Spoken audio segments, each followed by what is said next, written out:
Today I'd like to do a walkthrough of a kit that I ordered off eBay and did a build. I was kind of concerned about this big hole in the box. Let's open it up and make sure everything got to me.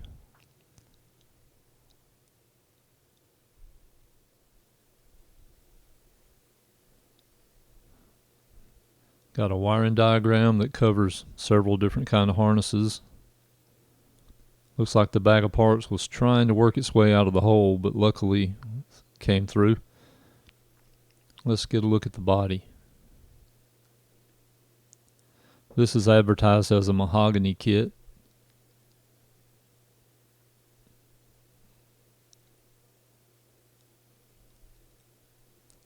That's a pretty good looking body. It's got some sort of stain or maybe some filler or something up here that I don't know what's going on there. I'll have to deal with that.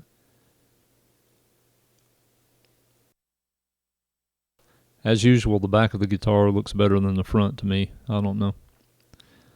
Looks like all the holes are in the right place. Of course, this is not the first kit they've built and sold, so you got to kind of figure they've got it together. Neck pocket looks pretty good. On the neck we got a banana headstock and a slim neck. Looks pretty good. It's got a black plastic nut. Let's check the fret ends. That's actually not bad. I've seen a lot worse even on supposedly finished guitars. That's actually pretty good. There's a few places I'll have to do a little touch up, but that's really no big deal. Let's see how she fits together. Got a little woodworking debris in the neck pocket.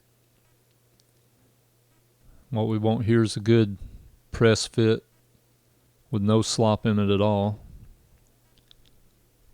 And that seems just about like what we're going to have. Let's get her pressed down in there. That's a good tight fit. And like I say, it's not the first one they built, so they've got it down by now. Little channel where the neck pickup wire goes through, the neck's kind of blocking that a little bit, so I'll have to trim that a touch. Really not digging that stain. All in all, that's going to be a good fit. Let's inspect the bag of parts. Got a cheap cable and an Allen key. Cavity cover. I don't plan on using the pickups that came with it, so I really won't be able to comment on how those sound.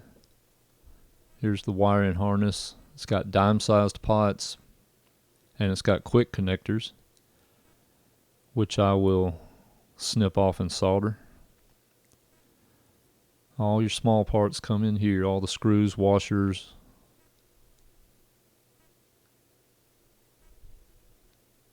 What else we got here? A set of strings, which are guaranteed to be poor quality, but they'll last long enough to get her going. The bridge and the tailpiece, standard Gibson style. I don't plan on using those either.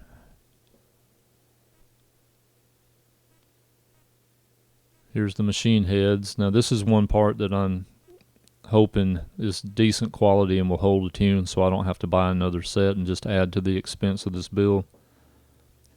And here's the knob cover and switch cover. At first glance, it looks like everything's there. I'm going to use a Dremel sander here to open up that channel I was talking about, get a little wood out of the way. And quick and easy.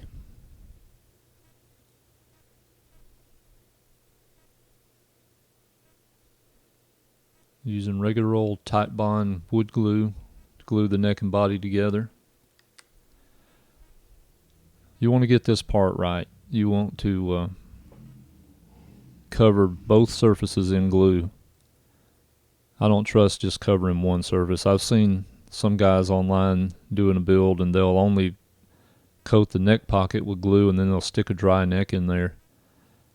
And that could just be a point of failure. and you're not going to get another chance at this. You get two pieces of wood glued together, you got to break them apart. So it doesn't hurt everywhere the two pieces are going to touch. Just make sure there's plenty of glue. It'll squeeze out. You can wipe away the excess. This is a one and done. If you somehow get it glued in wrong or not in place, the guitar might not intonate, and then you'll have to throw it away and start over.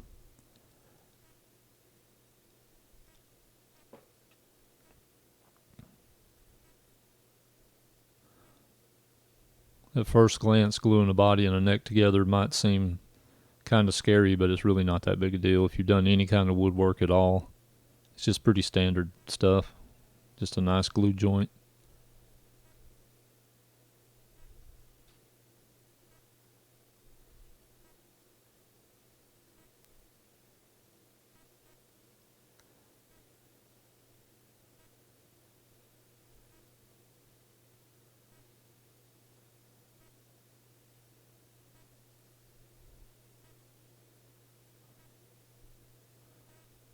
Now the glue's going to lubricate it a little bit, so it'll slide together nice and easy.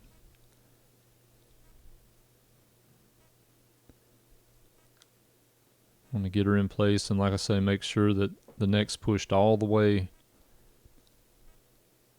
down into the body so that the intonation don't get off. Here I've got a piece of scrap wood in the neck pickup pocket and one behind the body. You could almost use 3 hands on this operation, but I'm just going to get a clamp on it. Get her nice and tight. This is where the excess glue gets squeezed out.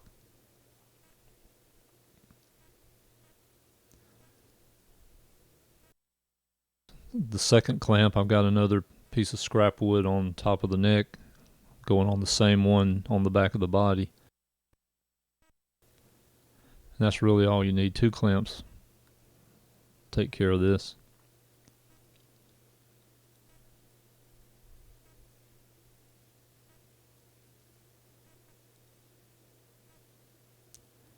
Get these guys screwed down nice and tight. Then it's just a matter of using a damp cloth to wipe off the excess glue. You don't want it to dry and you have to come back later and try to deal with it. It's just better to get it off at this operation right here. You can see the glue dripping out of the side by that second clamp. I decided to go with water-based stain and tung oil finish.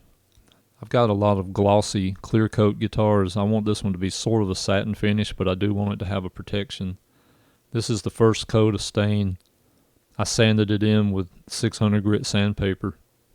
I like to use the sandpaper so that what little sand and dust it makes will fill in the grain, make for a smoother top. And the tung oil finish will put sort of a hard glass finish on it, but I'm not going to have this one be that glossy. You can see here on the first coat of stain that there's differences in the shade due to the way the wood's cut, but after I get a few more coats on it, that should even out a whole lot better. I plan on using mini humbuckers on this guitar, and instead of ordering a set of pickup rings, I remembered, hey man, you've got a daughter who's half Asian, and that means she's half smart. So I got her to 3D print me a set of pickup rings. So it took 30 minutes instead of waiting for another shipment. I've got 2 guitars now that I did not have to do a level crown and polish on. One of them was a Fender Telecaster. The other one was a Paul Reed Smith. Everything else I've had, I don't care who it came from, has had a high fret here and there. Even the most expensive guitars I bought other than those 2. So here, going to file down the high places, use a fret rocker to identify which frets need work. If I find a bad spot, I mark it with a red marker and then I'll work it down. When I'm happy with it, I mark it with the blue marker to kind of let myself know that it's finished. Then once I get all the high spots down, I mark all my frets and do a level just to get everybody on the same page here. This makes a big difference. I've noticed that even if you take the high spots down, the guitar plays better if you do a complete level. After that, I mark them again with marker and do a crown with a crowning file. Object of the game here is not to have the flatness that the level is going to give you. You want to round off the top of the frets so the string touches very little amount of fret wire. That eliminates buzzing. So I mark it with the marker and then use the file until there's just a thin line going down the middle of the fret. After that, I use 4/0 steel wool. Get a nice little polish going on. I've already addressed the fret ends, so those guys are ready to go. This eliminates any kind of gritty feeling when you're doing bends or things like that. Nice smooth playing surface. I solder all my connections ever since I went to electronics school back in the 1970s. On day one, the first thing they ever taught us was how to solder. Now I'm putting on the cheap strings that came with the kit. You can see I've already got all the hardware and the pickups soldered in.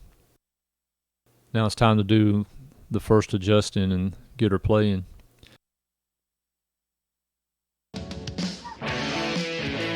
So this is what it's like as soon as I finish. It's got the mini humbuckers in it. I had those in stock. I probably would have went with chrome ones if I had chrome, but they may get swapped out eventually.